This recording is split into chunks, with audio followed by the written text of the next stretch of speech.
আজ আমরা কথা বলবো আমাদের দৈনন্দিন জীবনে খুব পরিচিত একটি ঔষধ নাপা এক্সটেন্ড নিয়ে। জ্বর ব্যথা কমানোর জন্য এটি আমাদের অনেকেরই পছন্দের শীর্ষে থাকে। কিন্তু নাপা এক্সটেন্ড আসলে কি, কখন এটি খাওয়া উচিত, আর এর সঠিক ব্যবহারই বা কী?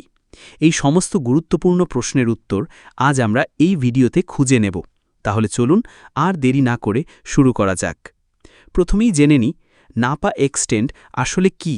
নাপা এক্সটেন্ড হল প্যারাসিটামল গ্রুপের একটি ঔষধ, তবে এটি সাধারণ প্যারাসিটামল ট্যাবলেট থেকে কিছুটা আলাদা। এর মূল উপাদান প্যারাসিটামল 665 মিলিগ্রাম ডোজে থাকে এবং এটি এক্সটেন্ডেড রিলিজ ফর্মে তৈরি।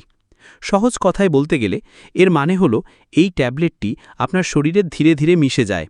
সাধারণ প্যারাসিটামল যেখানে 4 থেকে 6 ঘন্টা কাজ করে, নাপা এক্সটেন্ড সেখানে 8 ঘন্টা পর্যন্ত ব্যথা ও জ্বর কমাতে সাহায্য করতে পারে। এর ফলে ঘন ঘন ঔষধ খাওয়ার ঝামেলা কমে যায় এবং আপনি দীর্ঘ সময় ধরে আরাম পান। এবার আসা যাক কখন আপনারা নাপা এক্সটেন্ড ব্যবহার করতে পারবেন। এটি মূলত নিম্নলিখিত সমস্যাগুলোতে খুবই কার্যকর। জ্বর, যে কোনো ধরনের জ্বর কমাতে নাপা এক্সটেন্ড কার্যকর। ব্যথা, মাথা ব্যথা, দাঁত ব্যথা, কানে ব্যথা, শরীর ব্যথা, মাংসপেশির ব্যথা, মাসিকের ব্যথা।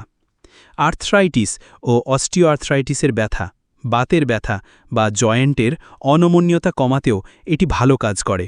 এছাড়াও অস্ত্রোপচার পরবর্তী ব্যথা বা আঘাতজনিত ব্যথায়ও এটি ব্যবহার করা যেতে পারে। মাত্রা ও সেবনবিধি।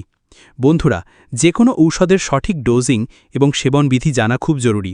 নাপা এক্সটেন্ড সাধারণত প্রাপ্তবয়স্ক এবং 12 বছরের বেশি বয়সী শিশুদের জন্য প্রযোজ্য।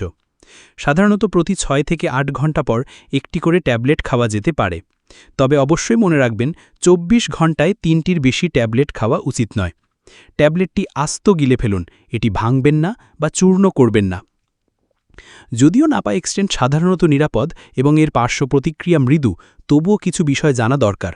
কিছু সম্ভাব্য পার্শ্ব প্রতিক্রিয়া হল ত্বকের ফুসকুড়ি বা অ্যালার্জির প্রতিক্রিয়া, বিরল ক্ষেত্রে রক্তের সমস্যা। সতর্কতা, যাদের কিডনি বা লিভারের গুরুতর সমস্যা রয়েছে তাদের অবশ্যই ডাক্তারের পরামর্শ ছাড়া এই ঔষধ খাওয়া উচিত নয়। আপনি যদি অন্য কোনো ঔষধ সেবন করেন তবে সে বিষয়েও ডাক্তারকে জানান, কারণ কিছু ঔষধের সাথে নাপা এক্সটেন্ডের মিথস্ক্রিয়া হতে পারে। প্যারাসিটামলে অ্যালার্জির ইতিহাস থাকলে এটি গ্রহণ করা যাবে না।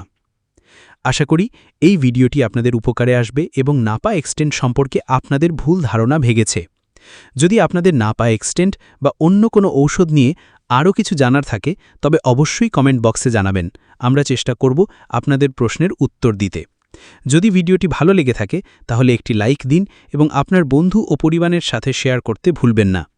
আর আমাদের চ্যানেলটি সাবস্ক্রাইব করে আমাদের সাথেই থাকুন, যাতে আমরা স্বাস্থ্য বিষয়ক আরও প্রয়োজনীয় তথ্য আপনাদের কাছে পৌঁছে দিতে পারি। খুব শীঘ্রই দেখা হবে নতুন কোনো ভিডিওতে।